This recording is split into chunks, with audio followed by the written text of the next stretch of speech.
You're listening to the 40 Fit Radio podcast, dedicated to the 40-plus community. Join us as we discuss the truth about fitness and health using science, reason, and the experiences of our host and content experts. Welcome to the 40 Fit Nation.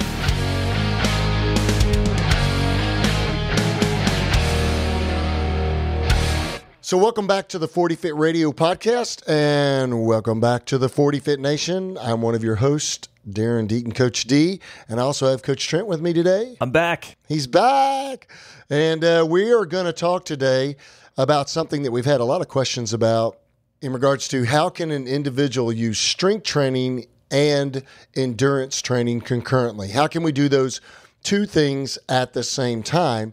Is that possible? Is that the most efficient way to train? Are there pitfalls to doing that? And how can we best program that in a very basic, simple approach first? We're not talking about necessarily any sports-specific training here. We're just talking about the ability to gain a better aerobic capacity, lactate threshold, cardiovascular function, and just build some of your conditioning outside of your strength program. Yeah, and so this came about because here at the gym at Fort Worth Strength and Conditioning, we've got several members who have that are basically middle intermediates in their strength training, and it's time for them to build a little extra work capacity, and they also just wanted to get a little extra calorie burn, and it's time for them to condition. And I realized that I've got a pretty limited template or a limited bank of things that I can do for conditioning. So I wanted to ask Coach D, hey, how do you design a conditioning workout? When you throw a Metcon or whatever it is up on the board. Hang on 1 second. Metcon.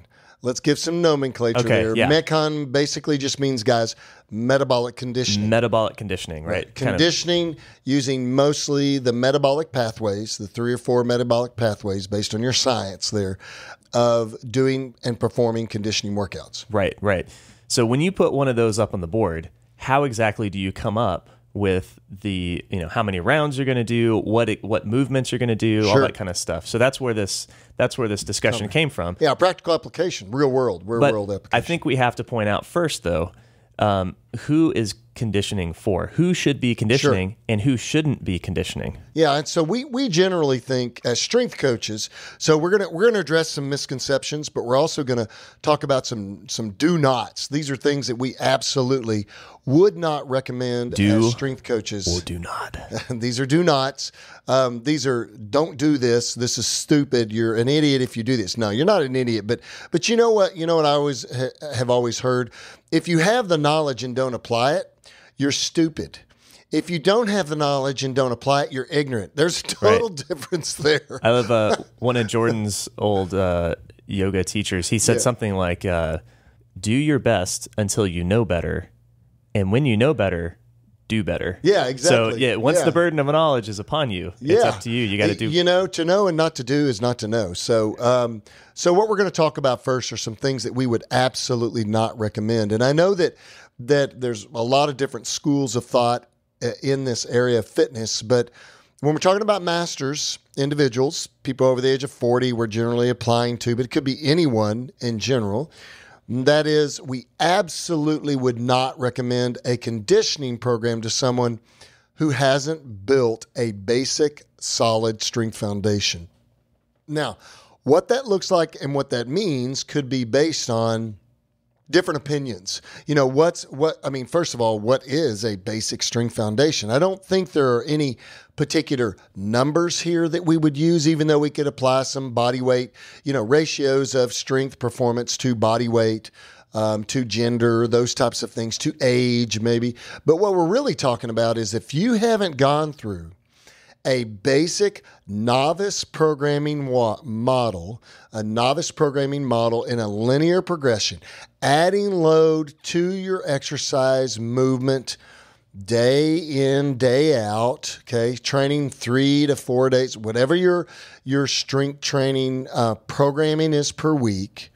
If you have not gone through a novice strength training program and built up to a level to where you had to deload, drop the weight down because the weights got too heavy, and you had to drop back and then reset and climb up again.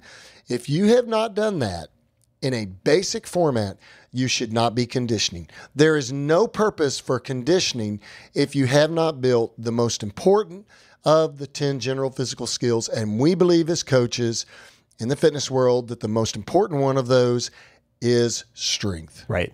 And there's a couple of reasons for that, right? Number one, we've discussed this in previous episodes, you actually get a conditioning effect from strength training, especially if you're a novice and you have, by definition, very little work capacity. Just the act of getting stronger is also going to increase your conditioning, right? That may not be true for a more advanced lifter who reaches the limit of they've already built as much conditioning as they're going to get from lifting alone. But so that's one thing. And the other thing is it's a practical concern too sometimes. If you're squatting the empty bar, how are you going to swing, if you're going to try to do a high intensity interval conditioning session, how are you going to swing a kettlebell? How are you going to push a prowler if you just can't move enough absolute weight first? Right. And I think it's interesting that there is this, we always like to consider things in their polar opposites. Like if you're strength training, you can't be conditioning. And if you're conditioning, you can't be strength training. Well, it's all based on the design of the program. There are conditioning models that fit strength training within them, and there is a component of strength training in them. Now, it's not the most efficient method of strength training, but let's not throw out the baby with the bathwater. In other words, let's not be so diametrically opposed to one thing or the other. Right. Now, I will say this. There is no measurable strength increase with aerobic training alone in a longer, slower distance model. In other words, just putting miles on the ground or swimming. I mean, just swimming lap after lap after lap after lap after lap. Say that 10 times really fast. But putting a bunch of laps in the pool or putting a bunch of miles on the road as a cyclist. I mean, here's an interesting statistic. Cyclists actually have a weaker lower body.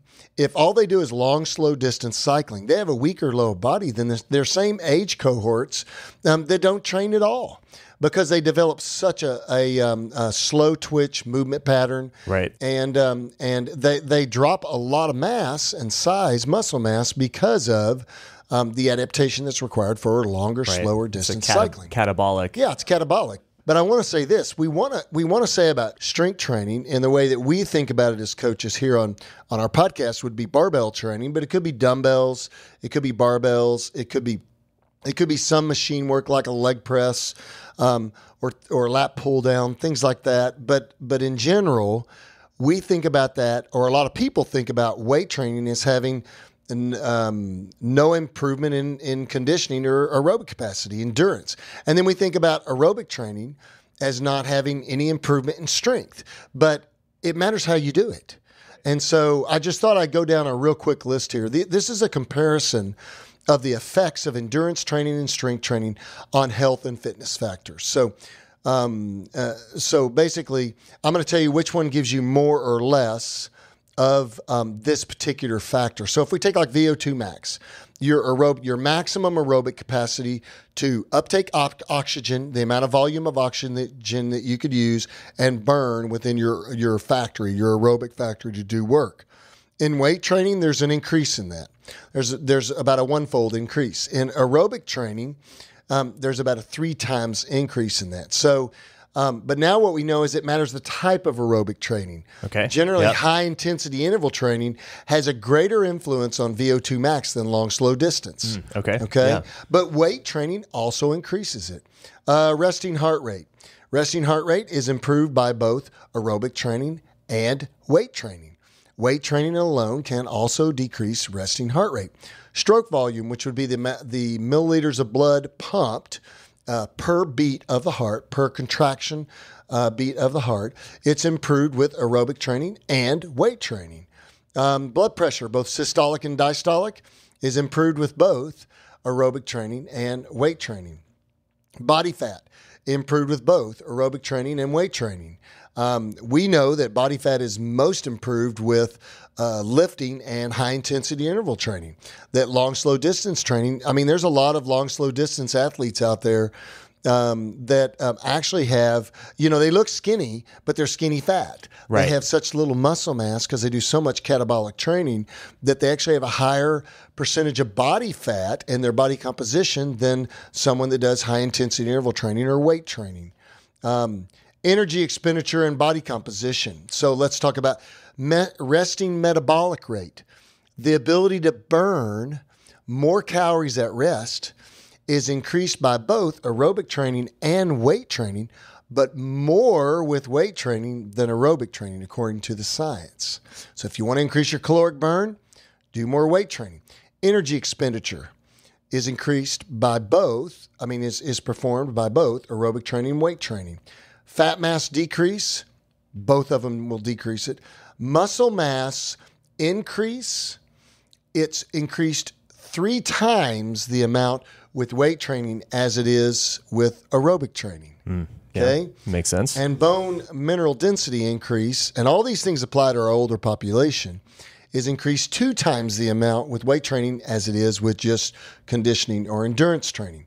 Strength, 3 times the amount with obviously strength weight training as it is with aerobic training. It's 3 times greater. Right. So let's talk about like your blood fats. When we talk about total cholesterol, HDL, LDL, and triglycerides, they are all the HDL we wanted increased, and both aerobic training and strength training both increase it. All the others, total cholesterol, LDL, and triglycerides, are decreased with both aerobic training and weight training. And then we go to glucose metabolism. There's a whole lot of other things here. Reduced injury risk. Reduced injury risk is better or higher with weight training than it is with aerobic training. Mm-hmm. Low back pain is actually improved at a higher level, and really not even measurable improvement with aerobic training, but measurable with weight training. Psychological function improved about equally, and overall physical function is higher with weight training than with aerobic training. Now, this came from a colleague who is a PhD in exercise physiology. He's out of Australia. He wrote a book called The Master's Athlete Book. His name is Peter Rearborn. And he lists this in a tabular form in his text. And so it's interesting. This guy's primary area of concern is aerobic and endurance training for that industry. Right. And at the very end of it, he basically states that physical function is improved better with weight training than it is aerobic training. So the idea at the long and short of this is this, guys, that the idea that you cannot improve conditioning if you're weight training alone is not scientifically accurate. You are improving your conditioning. It's just not as conditioning centric. Right. It's more strength centric and strength focused. And once we build that novice level of strength, then we can start taking some of those recovery resources if we want to, right? Only if we want to and need to, and start doing some conditioning on the side. And that's what we're going to talk about, how to do that today. Yeah, and I think that's the common... That's pretty long-winded, sorry. No, that's good. It's great information. And I think it just backs up Rip's famous quote, right? The strength training makes you harder to kill. Yeah, absolutely. And there it is listed out for you, right? Yeah, and I think what we think about is if you want to be a better endurance athlete, strength train. If you want to be a better strength training athlete or lifter, don't do endurance. That's the truth. That's the scientific truth. What we're talking about here is referred to as the interference effect, right? Of concurrently training the two together. That's right. And I think the way we explain this effect in terms of the models that we've laid out, right, on the podcast thus far, is that you've only got a finite amount of recovery resources, right? And when you're a novice lifter, everything needs to be devoted towards putting more weight on the bar, right? You don't have very much recovery available to start with, right? And let's knock that down to a layman's level. When we're talking about recovery, we're talking about your ability to apply stress to your body in training, because we're not exercising here. This is training. We're trying to create a response in our body, and that is getting stronger, getting more muscle, making the muscle more dense, and then you become more physically able. like you said, but with rips coming. Yeah. And so the recovery that we're talking about here is basically your ability to apply stress to your body to recover from that, and then adapt and actually build the cell wall or build the muscular density and build your body's abilities to recruit muscles more efficiently. That is the recovery that we're looking for. That's what we're trying to do. Exactly. That's our stress recovery adaptation model. Right. And anything that detracts from that, it could be a lack of sleep, a lack of nutrition, a lack of rest, high stress in your relationship at home or relationships or your job, distractions, anything that detracts from that. I kind of put it this way. We have this total reserve tank of recovery. We have this gas tank of recovery resources. And anything we do throughout the day in our daily lives is pulling from that tank. Right. And when we're strength training, we're trying to get stronger for the future, present and future, our goal is to leave as much as we can in that tank for, like what you're saying, the recovery adaptation. That's right. That strength training alone at that point is going to take a lot of the gas out of that tank.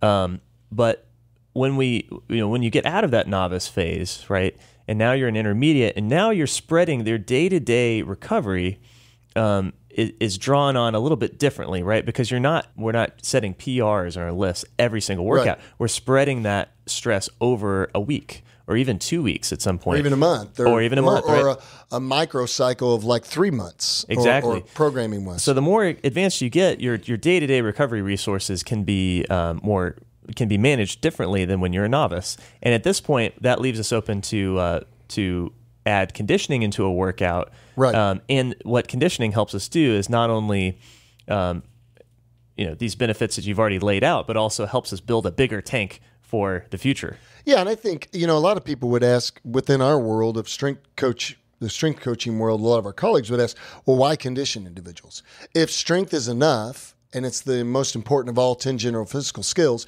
why condition individuals? And there's a lot of reasons for that. We'll talk about that in just a second. There's a lot of reasons why we might include conditioning in a client's program, and it goes beyond just the physical obvious things, the obvious factors that are included in that. But when we think about conditioning and strength training together, and we think about the adaptation cycle that is taking place during strength training programs, as someone, like you said, moves from the novice to the intermediate to the advanced phase of training. And by the way, about 90% of the clients never make it into advanced training. They just kind of stay in a novice intermediate phase for most of their training career. Exactly. But let's say they do make it into those higher levels of training. They're still requiring a ton of recovery. The gains are just much smaller. And we're talking about top tier strength here. We're talking about the very top tier maximum genetic potential strength. And so we're not talking about the difference between being able to squat, let's say 225 for reps or being able to squat 455 for reps. 455 might be your maximum genetic potential. 225 might be way below your genetic potential. And we might have left a lot of opportunity on the table because we didn't maximize your programming to focus on strength and strength alone during that cycle. So I say it this way. When a client is in the novice phase of lifting, we want to pull out anything from that phase of lifting that won't allow them to begin to approach that top tier strength or their maximum genetic potential and detract from the focus of building muscle mass. Because we know, based on the literature, muscle mass gain is going to have the most improvement and the best overall effect on our quality of life based on the factors that we just spoke about in that tabular in that table. Right. So why, as a coach, a great example of this, we've talked about it before, is in like investing. why, as an investment counselor, would I tell someone to go out and speculate on commodities or do put and calls or do individual stocks when they don't even have a basic retirement plan or program, when they don't have a 401k, or they don't take advantage of these other simpler dollar cost average vehicles, or they have 20 credit cards, or they have they have all this debt, this, and so it just doesn't make sense. And it's the same thing here. Our investment in time and recovery resources are spent first on building the basic strength potential of that individual. And then we have this conversation about conditioning. Right. So one reason that we might condition individuals is sports specific. They're going to go out and do something sports specific, like a Sparta race or an endurance race or a run race, or they're going to do a duathlon or biathlon or a triathlon. Or they're going to go out and they have some specific recreation like climbing, hiking, and it's an altitude. They need a little bit more aerobic capacity conditioning to do that. Conditioning alone isn't just about the metabolic adaptation, and we're not going to get into the science of that today. That's another episode. The metabolic pathways. We've talked about that before in a previous episode, but we're not going to get into the development of all the different metabolic pathways. Because your programming should be designed to influence the metabolic pathways, which are your ability to transfer energy more efficiently and do more work in less time or in longer times. And so we're not going to talk about that, but you need to recognize that there's all these different things that conditioning values. And I'll give you a great example of this. Thank God. This year, after 6 years of trying to put in for the Colorado draw, I drew an elk tag this year. And so I will be hunting up in Unit 66 this year for either sex elk tag I've got. And so I'm gearing up for that. I'm already talking to a guy that I'm going to go in with. We're going to backpack in. It'll all be a backpack trip, hunting trip, spot and stalk trip. But I realize that I'm plenty strong to do that. And I'm going to maintain my strength. Actually, I'm not going to maintain it. I'm going to increase it over time. But I also recognize that I need to start putting some miles in on some hiking. I need to start developing more of my aerobic capacity, my endurance, beyond what I have developed just in the gym from being under the bar and in the racks. And so I'll start to introduce some strength, some endurance training, and it'll mostly be in high-intensity interval training. We'll talk about that structure in a minute. Along the way, so that when I get there, I can handle the altitude, handle the amount of miles that we're going to put on our feet, and be ready. And then I also will do some things like specific workouts where I'll do endurance training for a few minutes, and then I'll go and I'll shoot my bow. Boom, boom, boom. See how accurate I can be. Because many times you might be climbing up over a rocky outcropping. You might be going down a hill real fast, and you're stalking really fast after a herd, and boom, you have to stop, draw an arrow, knock it, and shoot. Right. So I'll do some real life things like that, but that would be practice. Yes. That would be practice. It'd be not really training as much as it would be sport specific practice. Right. Yeah. And So you get a couple elements there. So number one, high altitude. Yeah. Right. You got to be more efficient with your oxygen transport because there's going to be less oxygen available to you in that environment. And I won't be able to adapt to the altitude and the amount of time that I'm there. It is going to be what it is. So I need to have a higher level of fitness to start with. Right. And then number two, you need to be able to, practically bring your heart rate down enough to make an accurate shot after a sprint up a hill or, a hard, if you're going uphill, right? It's just a hard hike up a hill. You don't even have to go uphill up there. Right, when exactly. You're at 12,000 feet, walking straight 35 feet. And yeah. And I can't tell you, that's as much as it is metabolic and physiological as it is psychological. Right. It's being able to stop and then take a deep breath in, relax, refocus, aim small, miss small, all that kind of stuff. Exactly. Stay focused on your animal and go through the repetition of shooting so many hundreds of times to ensure that it's just automatic within some reason. But so with an individual, we could intervene with strength training in doing this and take endurance and start to interject endurance training in there. But like we said, we want to wait until they're out of the novice phase, and now we need to be adding other things in.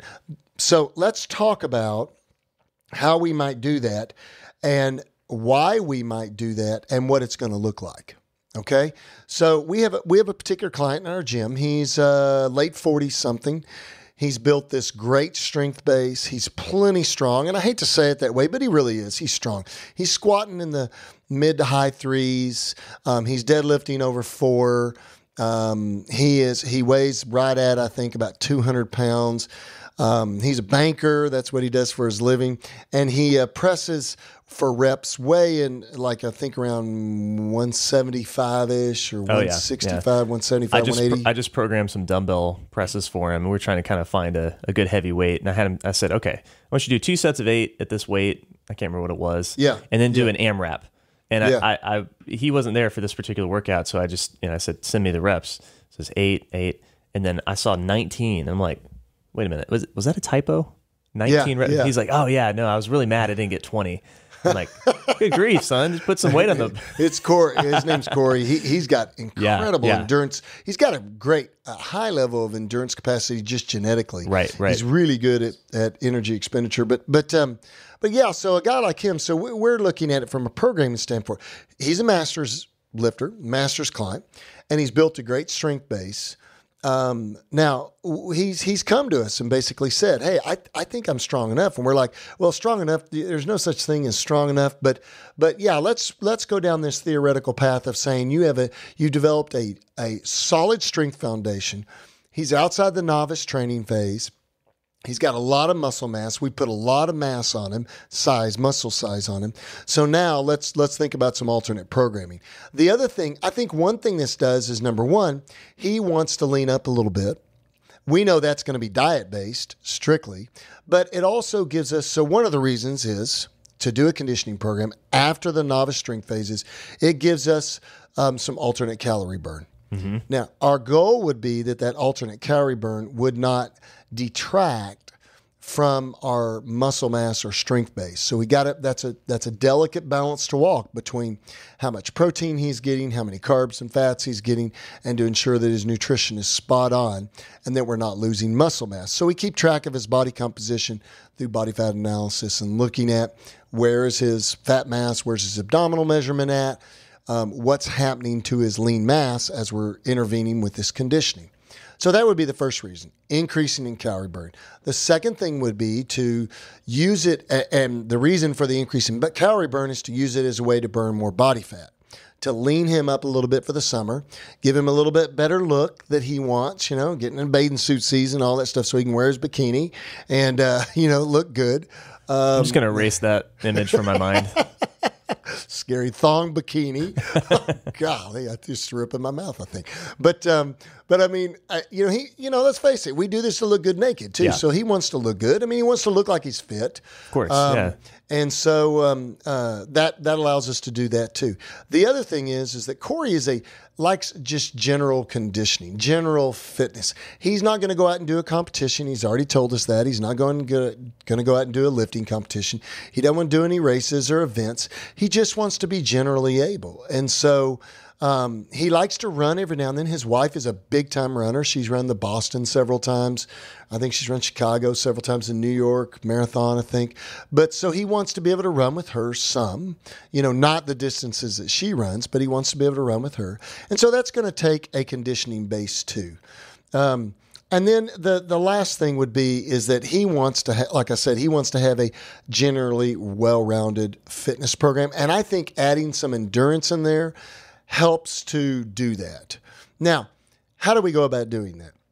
So in a practical example, here's what we did with Corey. We started to change his strength training up a little bit. Now, it's important to recognize that we can strength train and endurance or condition at the same time. In other words, we can have both those elements in a program.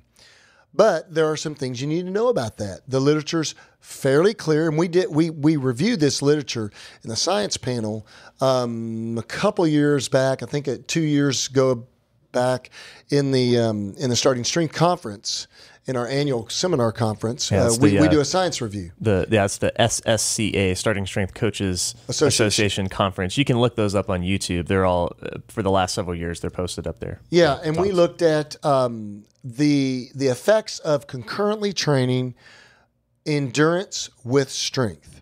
And the general rule of thumb was this. The science shows us that you can train them. You're going to get a better strength gain overall by not doing endurance training. But if you had to do some endurance or conditioning training while strength training, or once you've built a strength foundation and you wanted to detract the least from your strength training, the best method to do that would be high intensity interval training, interval sets. By doing higher intensity interval sets, and adding a conditioning approach to that using several different formats. And then we start talking about programming, the specific programming model, which we'll talk about. Right. So now, should that be done on the same day or different days? The research shows us that if you can do your strength training, and then after your strength training, do your conditioning that same day, right, and then take a day of rest afterwards, then you get that full recovery model. And so you've got that, hopefully, 24 to 48 hours of recovery before you need to strength train again. Yeah, and this is key, right? Make rest days rest days. Recovery Absolutely. days are for recovery. I mean, you're going to be moving, get up and move, do the things you do for your daily life, move and be active, but you're not going to go out and do another run or something or swim or anything. You're just going to rest. Working out every day is that's a surefire way to put yourself in a hole.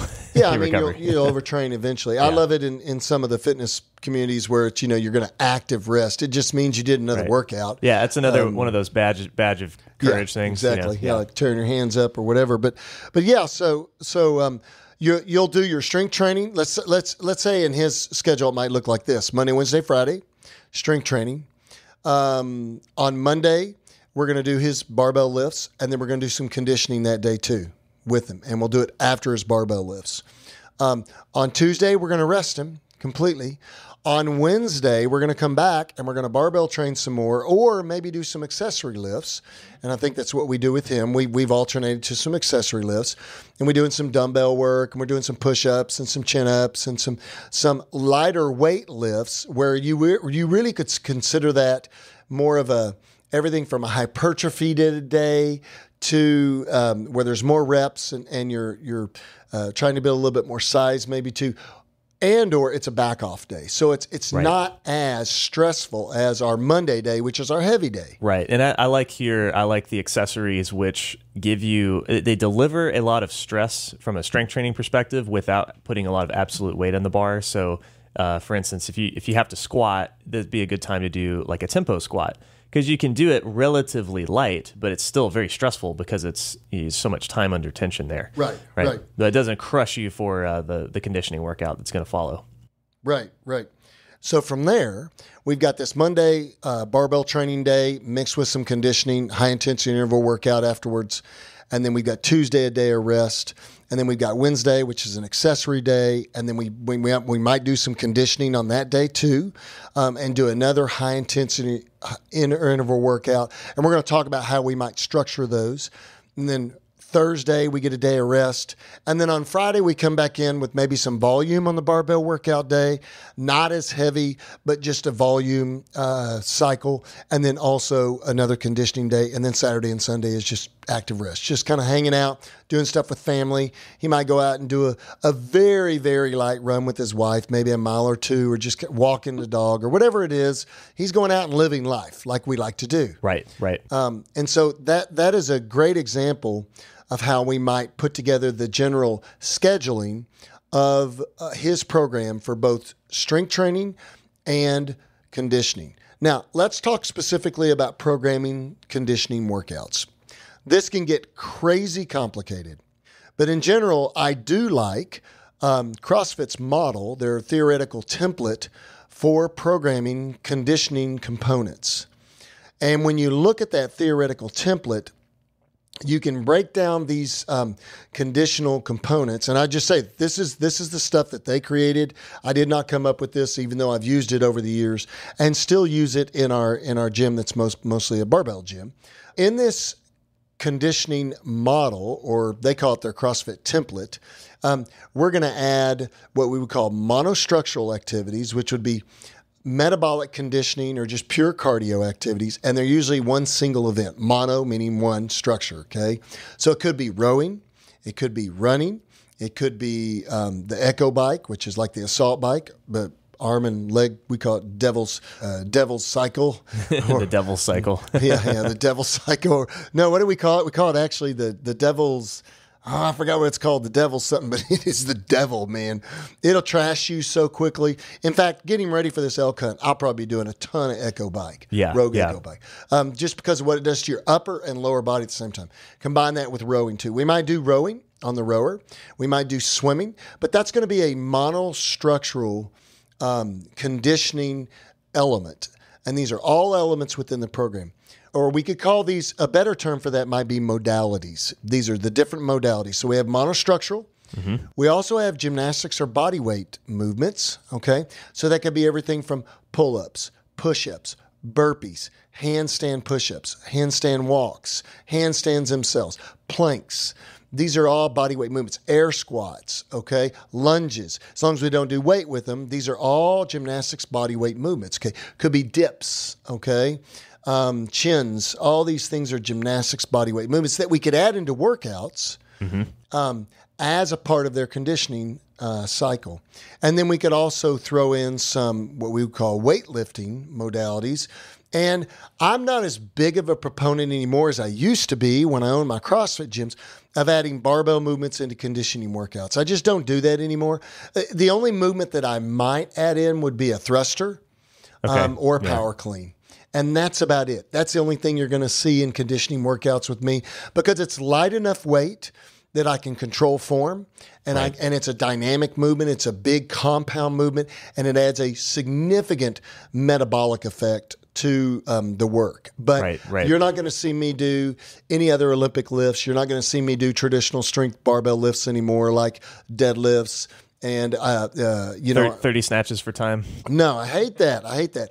Or presses or anything where someone can get out of form, significant form, and then cause injury to them. Now, where on that spectrum would you place like kettlebell swings? Kettlebell swings would be a combination of gymnastics and weightlifting. Okay, yeah. Because it's a body weight, it's a movement, but it would be considered weightlifting. It's considered, in their model, it's considered weightlifting. But that's something that's kind of, it's a little bit of a hybrid because it's not as high skill as a snatch or something like a power clean. Right. There's not as much neurological demand, nor is there as much strength demand. But I tell you, swinging a 72-pound kettlebell or a 70-pound kettlebell for kettlebell swings is very dynamically, metabolically demanding, extremely demanding. Yeah. You trash your hips, trash your shoulders and upper back and quads. And so we want to be careful with those things too and how we program those things. But we take those modalities, those three modalities of monostructural training, true what we would consider cardiovascular events that are very simple, single structure events. The sled would be included in that. The sled or the prowler. Yeah, that would be included in that. And that could also be partly weightlifting too. We could include that as a weightlifting event too. And then we got the gymnastics components, and then we've got the true weightlifting components. And so we take those three things and we combine those three things throughout the week, throughout the weeks, throughout the month, throughout the quarter, however we're training the conditioning, potentially getting ready for a specific event or not, just general conditioning, and we combine those into workouts along the way. So what we want, a general rule of thumb is, what we want to try to get away from here is having nothing but monostructural work. Right. Or having nothing but body weight work, or having nothing but weightlifting work. You know, conditioning can be a little bit more random, so we want to mix it up a little bit, okay?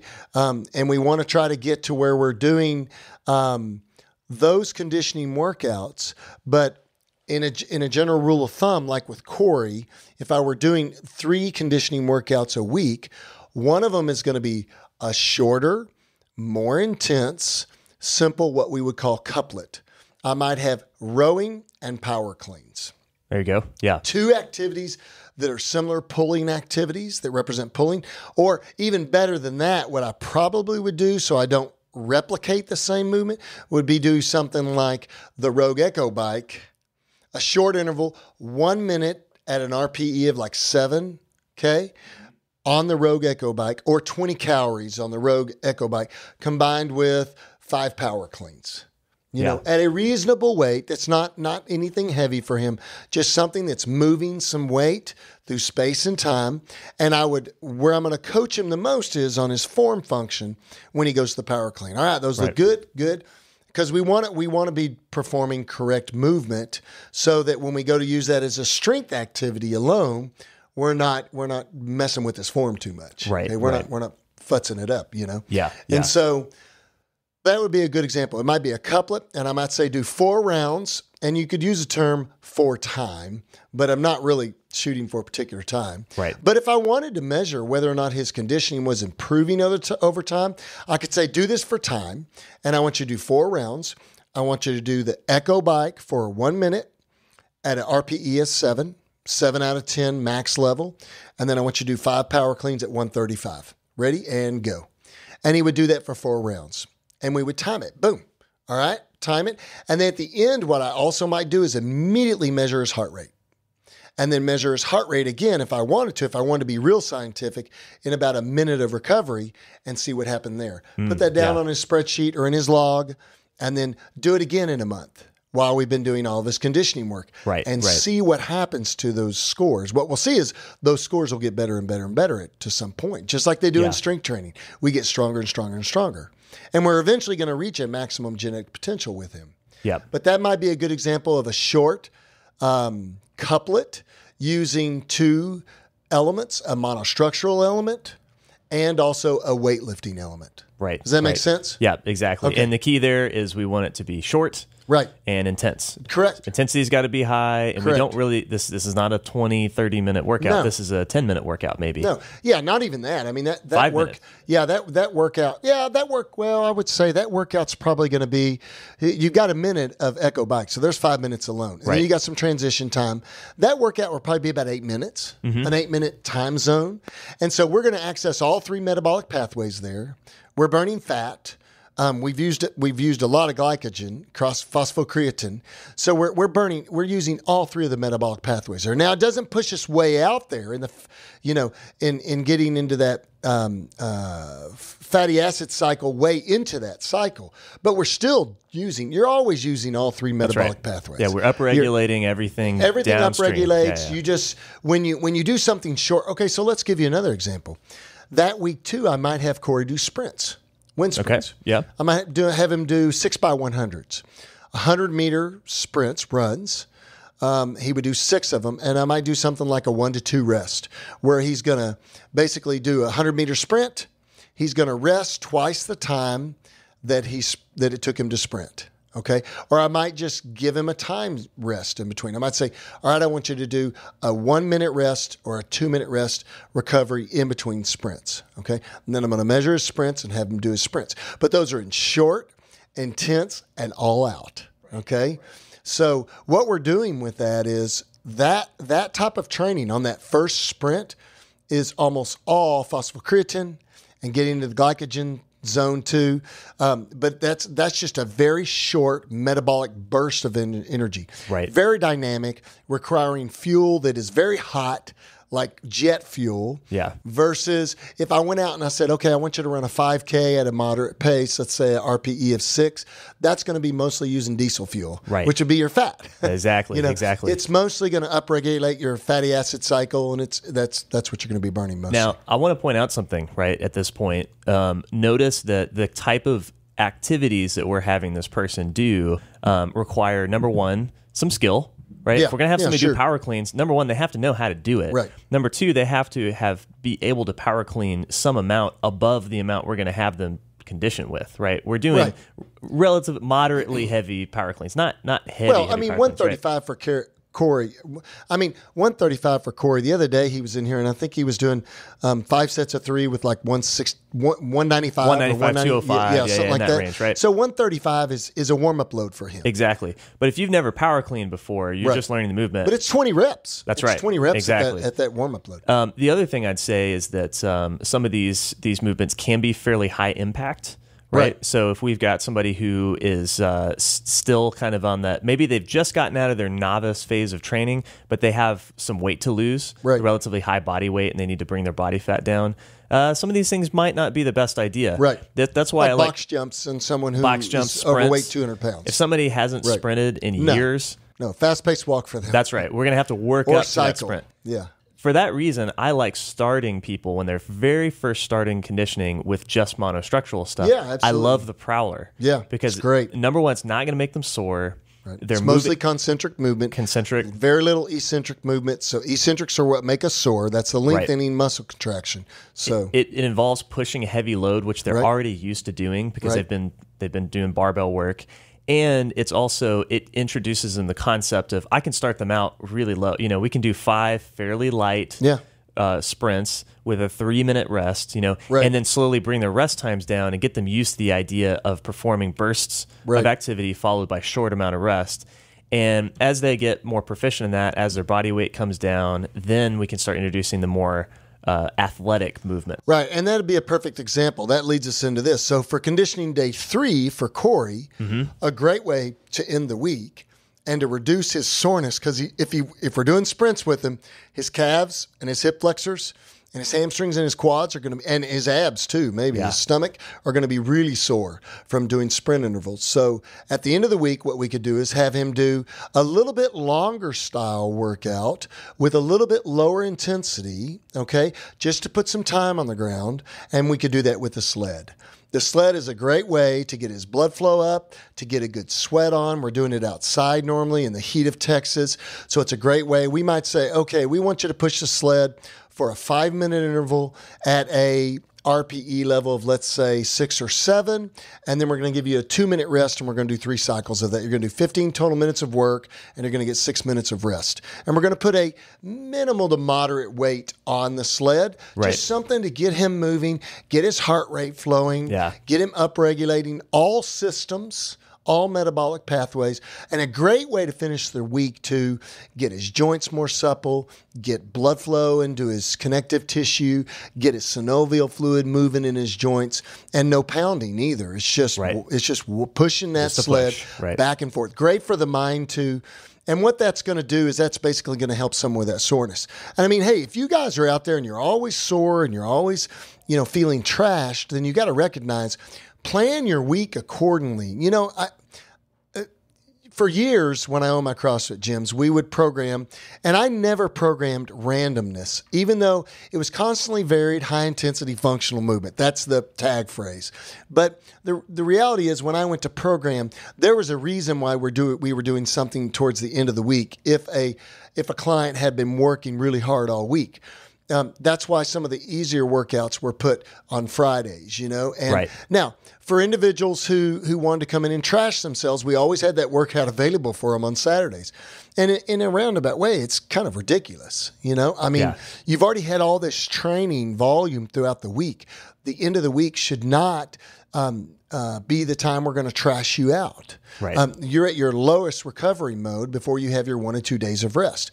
Now, CrossFit's mantra usually is 2 days on, 1 day off, 2 days on, 1 day off, or 3 on, 1 off, 2 on, 1 off. So there's this different model that, 3 days on, 1 day off, or 5 days on, 2 days off. You could apply all these different models. I like having 2 days of back-to-back rest. I think when you're strength training, you have to have that. Now, when you become a more advanced trainee, then you can start doing things like 4-day splits and other things. But I think that there's a lot of value in that, having the 5 day, every other day work. So let's really quickly, I want to tackle one other thing. Let's talk about incorporating a conditioning workout into, so we talked about a 3-day-a-week model, right, with lifting and conditioning on the same days. Right. But there's another way you can structure this if you're short on time, because that does add up to a fairly long session if you're going to be doing 2, maybe even 3 lifts and a conditioning workout. It gets pretty long. Now, there's another way to structure it, which we've also done with Corey, and that is to follow kind of a heavy medium or heavy light model of the barbell lifting. Lift twice a week, condition twice a week for a total of 4 days of 4 workouts, training. And let me just say real quick here, as we describe what we've done with Corey here also is that if we look at the literature, we talked about that the best way to combine strength training and conditioning concurrently is to do it on the same day. So then you get that bank of recovery the following day. And yes, you are taking from some of your recovery stores to do when you add your conditioning in.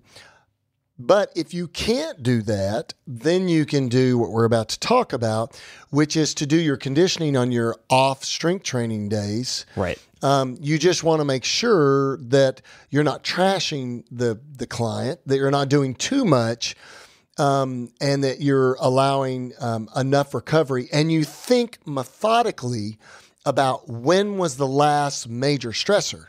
Like if the first of the week on Monday, you're going to do heavy sets of squats, you don't want to trash them on Tuesday. Exactly. With the conditioning workout. That would be their easier of their two conditioning workouts within that week. And that's how we've programmed it with Corey. Exactly. Yeah. And I like the shorter, more intense workout to sit midweek after the heavy lifts. Yeah. Right. And absolutely. then the longer one to fall out the week. Again, just looking at intensity, right? Right. We're doing intensity kind of first part of the week, intensity in the barbell lifts, and then intensity in the conditioning workout.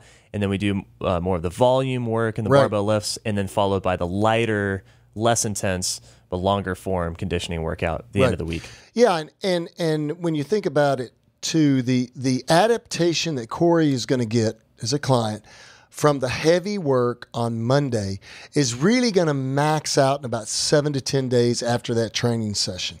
That's when that physiological muscle growth gain is actually going to be realized. Right. With where he is as a trainee. It's about trainee. a weekly progression. Yeah, it's about for him, it's about a 7 to 10 day cycle to where he'll peak again and be ready to hit it hard again. So if we do conditioning the day directly following that, we're ensuring, number one, that we're giving him enough protein, that we're giving enough carbohydrates and fats, and that he's getting enough sleep and rest and hydration and all those things. But the day right after, we might do a monostructural interval workout that's really short and sweet. Right. High intensity monostructural workout that's short and sweet. And then in the middle of the week, we're not going to do anything. That's a rest day. So like Wednesday might be a rest day. Right. And then Thursday, when we come around again, we'll do another conditioning day. And on that day, we might do something like a couplet or a triplet, and maybe it's a little bit longer, but the intensity is a little bit less. Right. Okay, but it's a little bit longer, a metabolic requirement on him.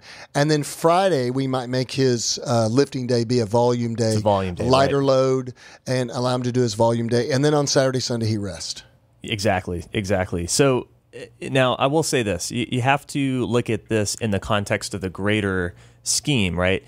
If you are following a heavy light or a heavy eventually it becomes heavy medium, essentially, lifting model, we're essentially putting him in quote unquote, I'm using air quotes, maintenance mode, right? There's no such thing as maintenance. Yeah. We're still adding weight to the bar. Right. But every Monday is a go day. At a much slower very pace. Small tracking. And we have to realize that there's a limited amount of time you can only lift twice a week and get enough work in on those barbell lifts to continue getting stronger. Correct. So I think ultimately what has to happen on a macro view over months, as opposed to looking at week to week, is that you're going to have a phase, if you want to stay strong, where you focus back on the barbell lifts, put your energy and recovery resources towards just the lifting, pull the conditioning back, get your lifts up again, then you can peel back some of that lifting volume and add the conditioning back in. Right. So it becomes a wave where over time you're going to lose a little conditioning base once you do that strength work again, but it's going to be a little bit higher than where you started from the last time you did it, right? And as you wave, you continually improve, but you just have to be aware of that stress recovery adaptation model. You have to do more work. We've got to have more stress to continue driving adaptation. And when you're doing a 2-day split, it can work great for a while, but eventually you're going to have to make some changes to continue driving that stress. There's only so much work you can do practically on 2 days a week. Yeah, but it's a good model for someone that doesn't have a ton of time to devote to training. Well, I mean, he's a busy banker, and we've already built a strength foundation. Right. And if he can maintain, we use that again, air quotes, if he can keep the bulk of the strength foundation that we've built over, 3, 6, 9 months, 12 months, a year, whatever it is, from prior strength training, he can keep most of that, the majority of that strength. We're going to lose potentially a little top tier strength when he was hitting, 3 rep maxes or 5 rep maxes or 1 rep maxes before. Right. But right now, that's not where we're going with him. The other thing we're doing with him is we're adding something that's a little bit, it creates more interest in the client. Yeah, it's fun. Because now we get to add something else into his training. It's a little bit of a distraction from the grind of strength training, 3 days, 4-day split, whatever we're doing. Right. And it's giving him something else to put his attention to for a while. And then we can go back into strength training, a strength training only model if that's what we need to do. So I think it's important that we highlight a couple things here before we close out this episode. The number one thing we said at the very onset of this podcast is that we would never introduce conditioning to a trainee who hasn't built a really solid novice foundation of strength. That is the most important thing, and definitely the most important thing for a master's aged individual.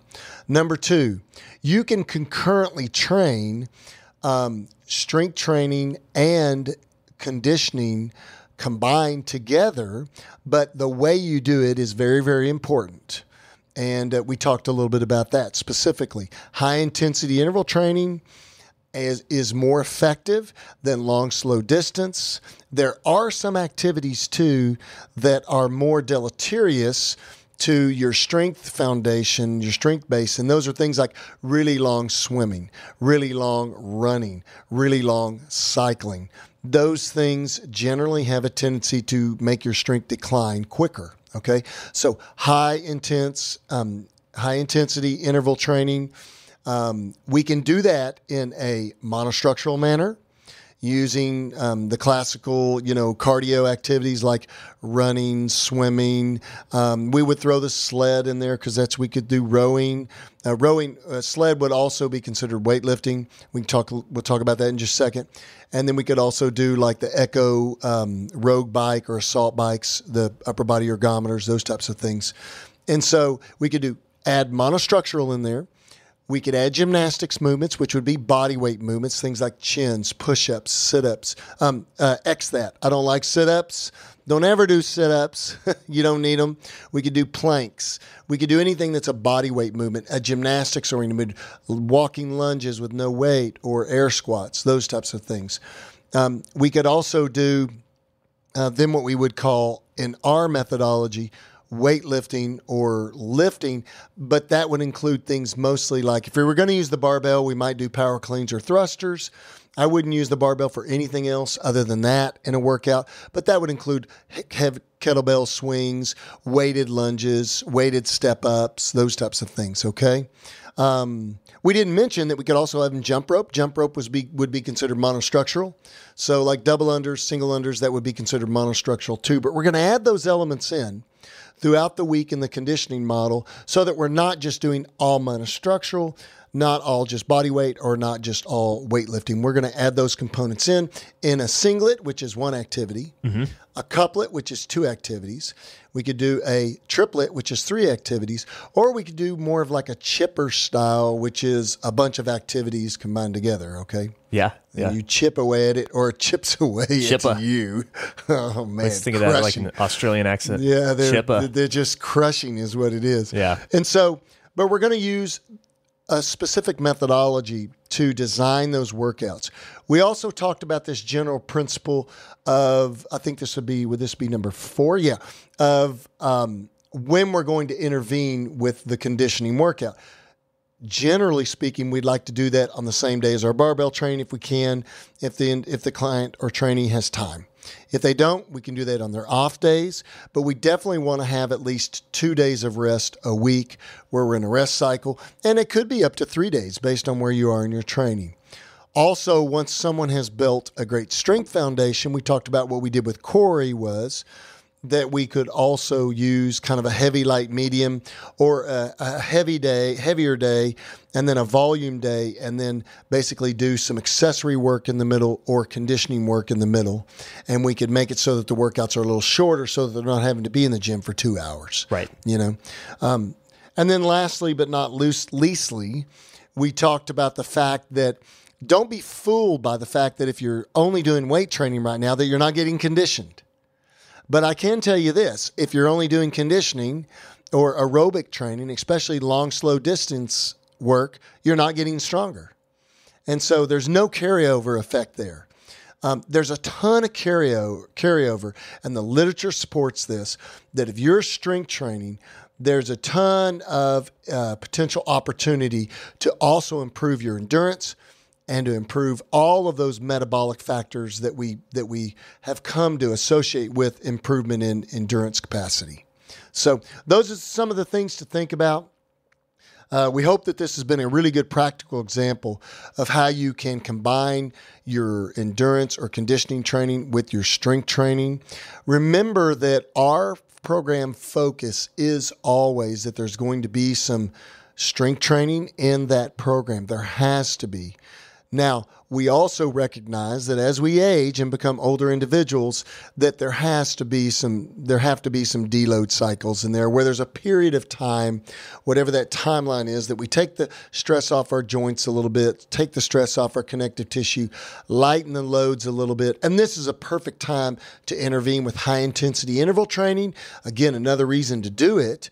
And to get your connective tissue a little healthy again. Not that it's unhealthy from lifting, but it can get kind of beat up sometimes if you're not careful.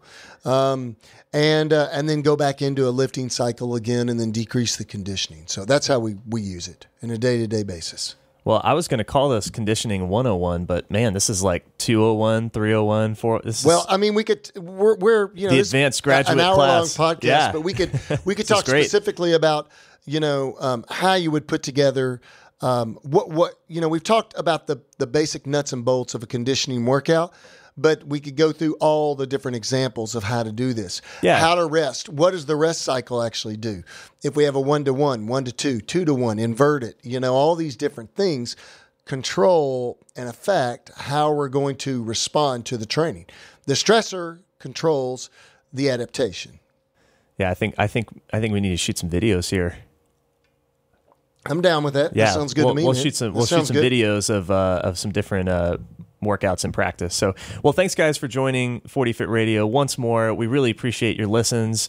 Please give us a review on iTunes if you like what we're putting out. That's 3 pieces. You can only give out 5-star reviews. Absolutely.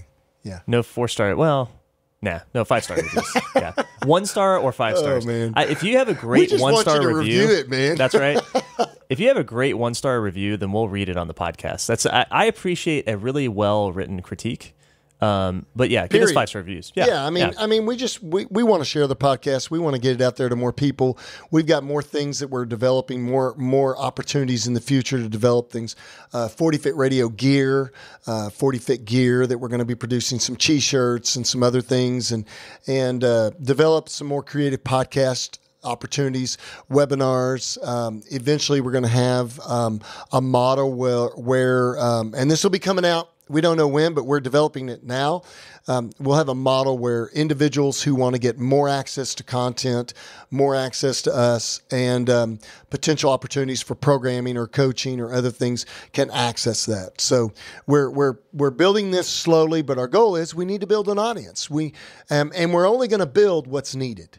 That's the whole goal. We want to meet your need as a master's individual. We want to meet your need, and we want to hear from you in regards to what more content you want to hear and you want to see. So that's important. So leave us a review on iTunes. Go over to Instagram and follow us at 40 Fit Radio. If you're not on Instagram, go get on Instagram. Delete your Facebook. Go to Instagram and follow at 40 Fit Radio. Drop us a comment there. Let us know what you want to hear in future episodes. If you still have to use Facebook, then you can go visit us at 40 Foot Masters Community. We will see you next week. Thanks again for listening, and thanks for joining the 40 Foot Nation.